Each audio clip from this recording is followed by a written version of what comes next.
Организацијата на потрошувачи на Македонија ја заврши дводневната работилница за изработка на предлог програма за заштита на потрошувачите со вклучена одржлива потрошувачка и акционен план со вклучена родова перспектива.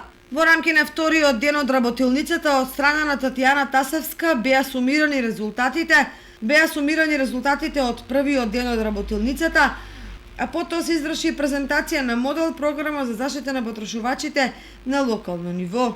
Потоа присутните беа поделени во работни групи и работеа на предлог програма за заштита на потрошувачите во Кочани. Во текот на денешниот ден ја завршивме дводневната работилница, добивме конструктивни предлози за заштита на потрошувачите, за проблемите кои ги имаат потрошувачите на општина Кочани, за проблемите и на јавните предпријатија.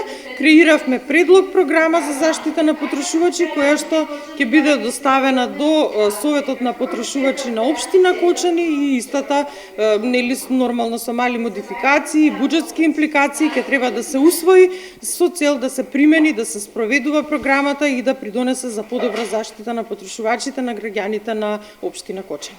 На крајот на работилницата на сите учесници им беа доделени сертификати за учество.